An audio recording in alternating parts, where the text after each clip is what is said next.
वैदिक शास्त्रों में सूर्य ग्रह को सौर मंडल का राजा माना गया है। इसके साथ ही सूर्य को ऐसे देवता के रूप में बताया गया है जिसको आप हम प्रत्यक्ष रूप से देख सकते हैं।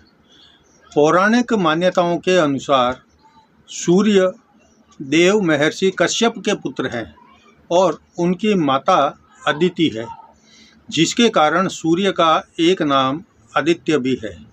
ज्योतिष में सूर्य को आत्मा का कारक भी माना जाता है, इसलिए लोग सूर्य ग्रह से चिकित्सीय और आध्यात्मिक लाभ पाने के लिए नियमित रूप से प्रातःकाल सवेरे उठकर जल्दी सूर्य नमस्कार करते हैं।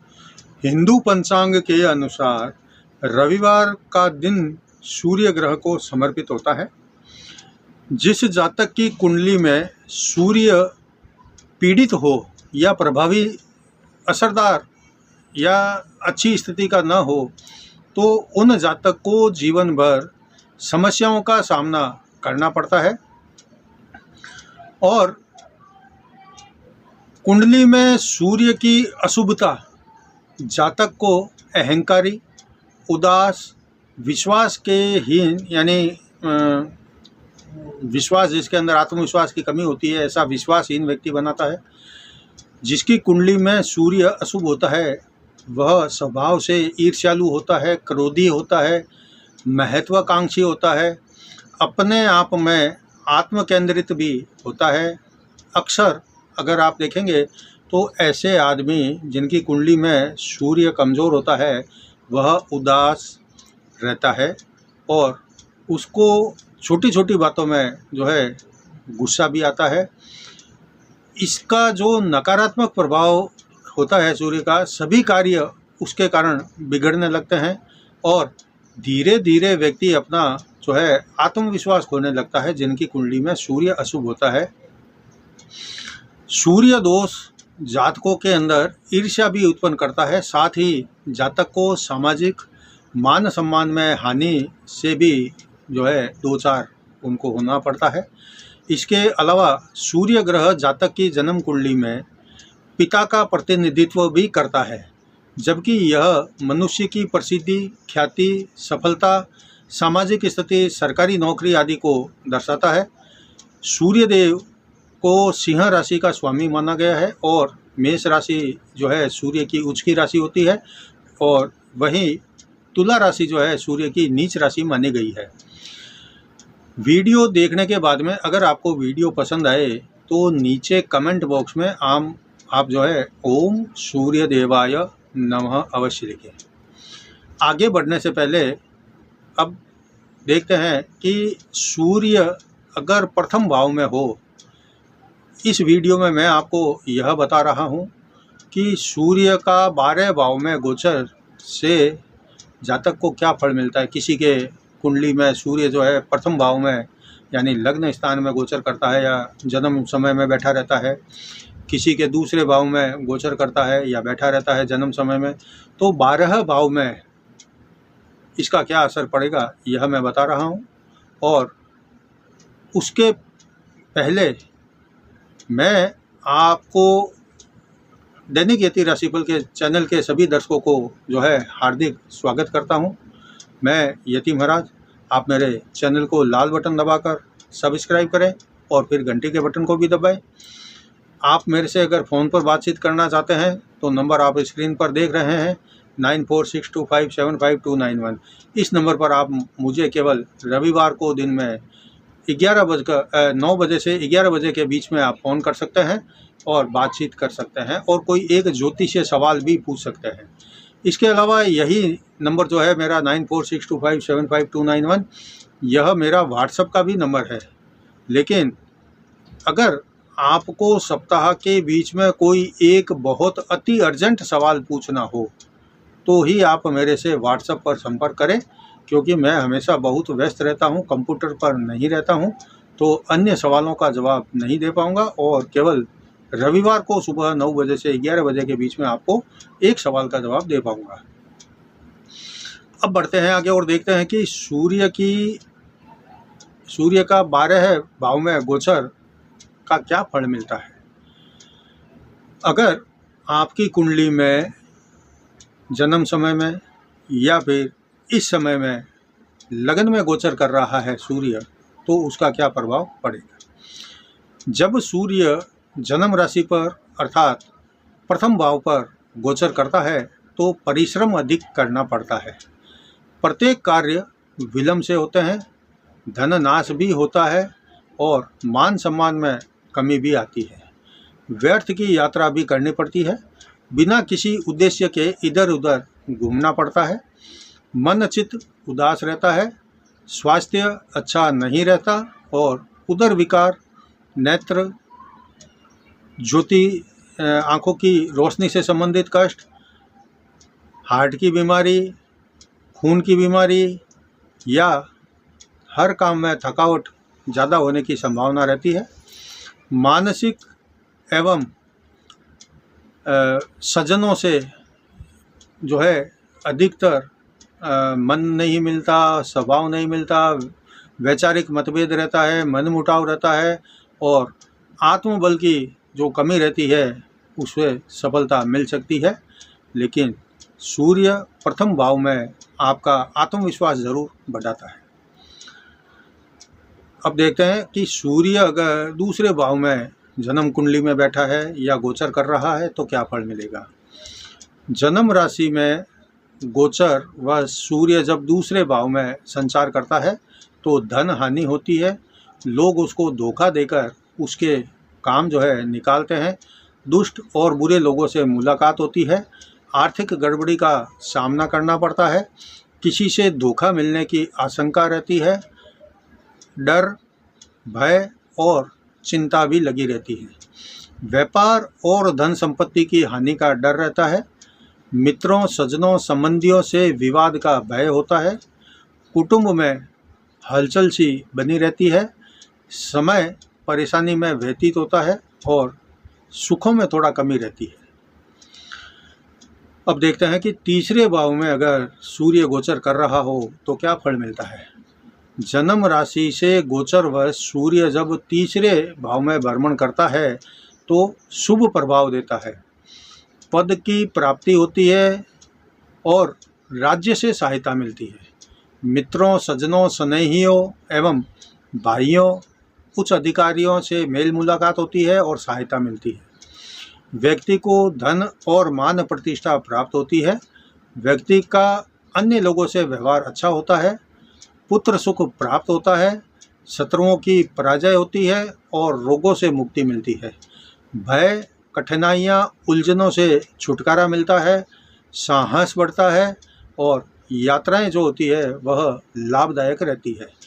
इंटरव्यू में, किसी परीक्षा में, किसी प्रतियोगिता में भी सफलता मिलती है और तीसरे भाव में सूर्य के गोचर से खुशी एवं प्रसन्नता का माहौल रहता है।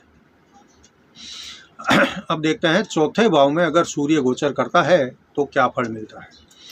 जब सूर्य जन्म राशि से चौथे भाव में भ्रमण करता है तो डर एवं भय का वातावरण रहता है, मान सम्मान में कमी आती है, अशांति, कठिनाइयाँ एवं उलझनें बढ़ती हैं, मानसिक और शारीरिक जो है व्यथा रहती है और घरेलू झगड़े के कारण परेशानी तथा सुख की कमी आती है। जमीन, जायदाद एवं वाहन संबंधी कई प्रकार की समस्याएं जो है घर में डेरा डालकर बैठी रहती है। अस्वस्थता के कारण मन और चित्त परेशानी में रहते हैं, घर में सुख सुविधाओं में भी कमी आती है। अब देखते हैं कि सूर्य अगर पांचवें भाव में गोचर करता है तो क्या फल मिलता है। जन्म राशि में सूर्य संचार जब पंचम भाव में करता है, आपकी जन्म राशि है उसके पांचवें भाव में अगर सूर्य गोचर करता है तो संतान की चिंता रहती है और संतान को रोग उत्पन्न होता है, प्रिय से यानी जिससे आप प्यार करते हैं और उसके साथ में तनाव की स्थिति, खिंचाव की स्थिति बन जाती है। राज्य के जो अधिकारी लोग होते हैं उनके साथ में भी वाद विवाद बढ़ता है। यात्रा कोई करते हैं तो उसमें परेशानी आती है और दुर्घटना का डर जो है हमेशा लगा रहता है। धन हानि होती है और मन अशांत रहता है। मन में अजीब हलचल होती है। शारीरिक और मानसिक शक्ति में कभी जो है कमी भी अनुभव होती है। स्वास्थ्य की परेशानी और विशेष करके खास करके पेट या हाजमा के संबंधित गड़बड़ी होती है। व्यक्ति के अंदर कोई भी काम करना का जो है उतावली वह बढ़ती है और व्यक्ति बहुत जल्दी किसी भी चीज़ में घबरा भी जाता है। अब देखते हैं कि छठे भाव में अगर सूर्य गोचर करता है तो क्या फल मिलता है। गोचर का सूर्य यानी जब भ्रमण करता है सूर्य अगर आपकी राशि से छठे भाव में भ्रमण करता है तो कार्य सिद्धि और सुख की प्राप्ति होती है। मन में खुशी की एक लहर सी महसूस होती है।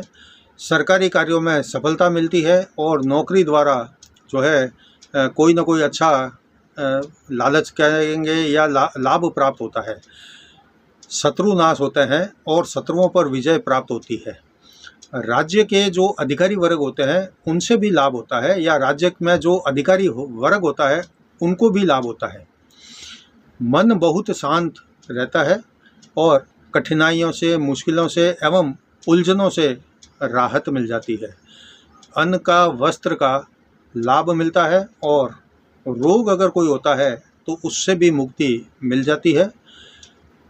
खुद की ख्याति बढ़ती है और कोई अगर नौकरी आदि या कोई पद ग्रहण करना चाहता है तब भी छठा सूर्य जो होता है वह पद ग्रहण कराता है, मान प्रतिष्ठा पद प्राप्ति करवाता है।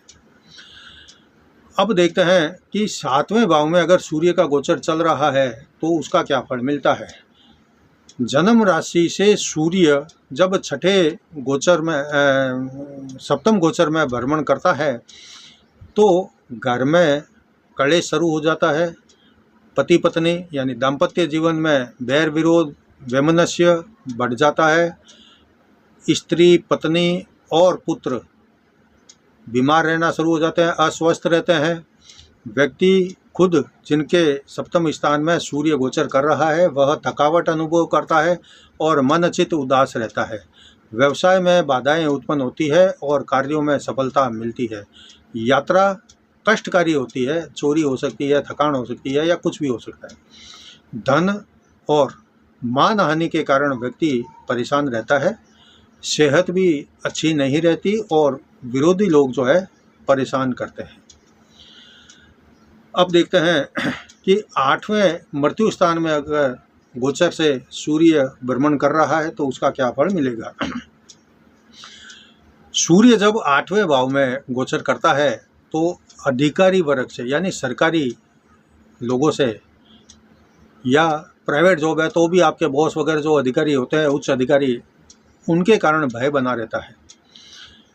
जुर्माना भरना पड़ता है, मुकदमा आदि होने का डर रहता है, कोई न कोई अशुभ समाचार मिलते हैं, शुभ अशुभ घटनाएं होती है, ज़्यादातर अशुभ घटनाएं घटती हैं। अपमान का विशेष डर रहता है, शत्रुओं से झगड़ा होता है, दोस्तों मित्रों में भी विवाद होता है, स्वास्थ्य बिगड़ जाता है, शरीर में पीड़ा रहती है और अपच, बवासीर आदि रोग जो है शरीर को घेर लेते हैं या शरीर में शुरू हो जाते हैं रोग। बुखार है, ब्लड प्रेशर से भी परेशानी रहती है। पत्नी यानी जीवन साथी को, पत्नी है अगर आप महिला है तो आपके पति को, और आप पति है तो आपकी पत्नी को कष्ट होता है और विशेषकर गला है, कंठ है प्रभावित होता है। खर्चा अचानक से बढ़ जाता है और चोट आदि लगने का भय रहता है। अब देखते हैं कि नौवें भाव में अगर सूर्य का गोचर चल रहा है तो उसका क्या परिणाम मिलेगा। सूर्य जब नौवें भाव में गोचर में आता है तो घर से बाहर रहना पड़ता है। बड़ों, मित्रों, भाइयों से विरोध होता है। अपमान का डर रहता है, निराशा हाथ लगती है, आय की कमी, बिना कारण धन हानि और आपकी ख्याति का क्षय होता है। कोई न कोई आदमी झूठा आरोप भी लगा सकता है। आपके अपने जो खास लोग होते हैं, प्रिय लोग होते हैं, उनसे भी बिछड़वा देता है सूर्य। असफलता मिलने के कारण व्यक्ति का जो दिन है वह खराब हो जाता है। और शारीरिक कष्ट, कोई चोट घाव आदि की संभावना बनी रहती है। रोग और अशांति जीवन में बनी रहती है। 1 महीने के लिए सूर्य 1 महीने के लिए गोचर करता है, 1 महीने के लिए यह होता है। अब देखते हैं 10वें भाव में सूर्य अगर गोचर कर रहा है तो क्या फल मिलेगा, या जन्म समय में 10वें भाव में सूर्य बैठा है तो उसका क्या परिणाम होगा। सूर्य जब 10वें भाव में भ्रमण करता है तो सर्व चहुमुखी सफलता या सर्व क्षेत्र में विकास होता है, सफलता मिलती है, लाभ मिलता है। सरकार और सज्जन लोगों से भी लाभ मिलता है, साथ और सहयोग मिलता है। प्रत्येक कार्य में सफलता मिलती है और प्रसन्नता का अनुभव होता है। सरकार के जो अधिकारी लोग होते हैं और प्रतिष्ठित लोग होते हैं उनसे मित्रता बढ़ती है और लाभ मिलता है। पदोन्नति का सुअवसर प्राप्त होता है। मान सम्मान यश गौरव में वृद्धि होती है। धन लाभ होता है और स्वास्थ्य अच्छा रहता है। मित्रों का सुख एवं सहायता प्राप्त होती है। कार्य स्थान में दबदबा बना रहता है, बढ़ता है और सुख की प्राप्ति होती है।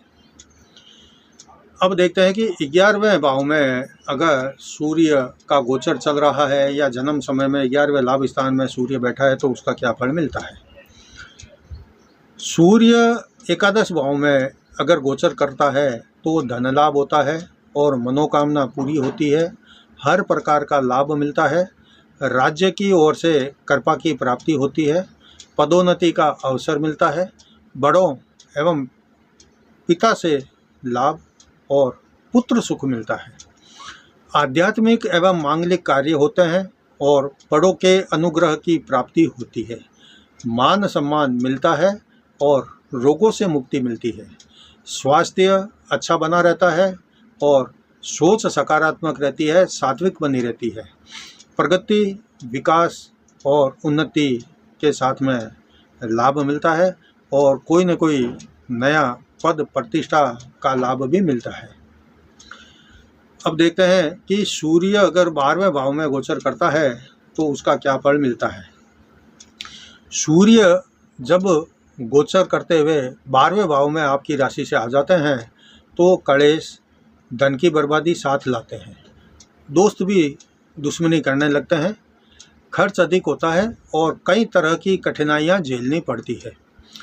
राज्य भय और राज्य की ओर से विरोध होता है।